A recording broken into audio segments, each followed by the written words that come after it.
Pemirsa, di tengah keprihatinan akibat naiknya harga bahan bakar minyak, roda perekonomian masyarakat kian sulit. Ditambah lagi marak terjadi PHK besar-besaran di sejumlah perusahaan. Lantas sejauh mana efektivitas pengalihan subsidi BBM terhadap masyarakat? Berikut liputan tim Delik RCTI.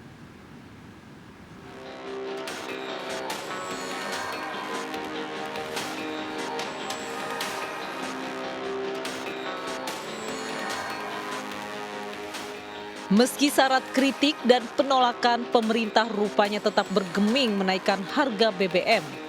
Dengan dalih pengalihan subsidi BBM menjadi bantuan sosial yang lebih tepat sasaran. Pemerintah sendiri mulai menyalurkan sejumlah bantuan bagi masyarakat terdampak kenaikan BBM melalui BLT maupun BSU bagi pekerja. Namun hal ini dianggap tidak berdampak signifikan kepada ekonomi masyarakat yang terlanjur porak-poranda akibat pandemi dan kenaikan BBM. Terlebih pendataan bagi mereka yang berhak menerima bantuan masih belum menyentuh hingga ke masyarakat miskin di pelosok. Jelas tidak cukup ya. Kenapa tidak cukup? Yang satu adalah dampak dari naiknya harga BBM bisa terasa cukup lama. Ini BLT-nya cuma 4 bulan. Kedua, secara nominal dianggap terlalu kecil dibandingkan dengan naiknya biaya hidup secara serentak. Tak dipungkiri, meski Indonesia telah mengalami beberapa kali pergantian pemimpin, namun kebijakan terkait kenaikan harga BBM selalu sama. Hal ini diduga juga akibat buruknya tata kelola energi yang diterapkan bertahun-tahun, di mana hingga kini sebagai eksportir minyak Indonesia dinilai belum mampu menyeimbangkan antara total konsumsi dengan produksi minyaknya.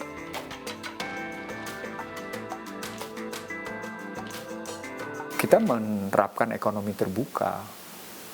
Dalam prinsip ekonomi terbuka, gejolak di luar pasti berpengaruh pada kita. Yang menarik, gejolak di luar positif kita tidak berubah. Misalnya ketika harga minyak dulu turun, itu harga minyak mentah cuma mencapai $25 per barel. Indonesia nggak nurunin harga bensinnya itu, harga pertalite-nya, nggak nurunin harga pertamax-nya itu. Dan itu tidak pernah dipertanggungjawabkan kemana selisih lebih yang dinikmati oleh Pertamina gitu. Kenaikan harga BBM seringkali berdampak langsung pada laju perekonomian masyarakat.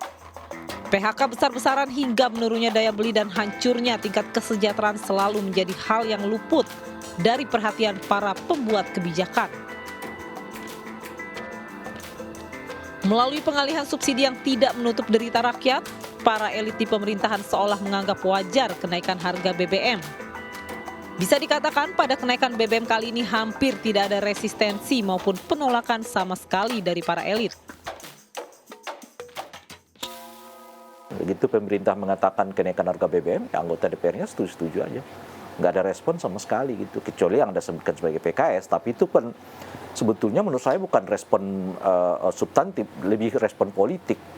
Karena PKS ya kebetulan adalah oposisi dan semua partai mendukungnya, dia mengambil segi positif politiknya, yaitu menolaknya seperti kemauan publik. Kenaikan BBM kali ini tentu akan semakin berat dirasakan masyarakat. Perekonomian yang porak-poranda akibat pandemi bahkan belum sepenuhnya pulih. Sayangnya para elit politik seolah gagal memahami kesulitan yang dialami masyarakat.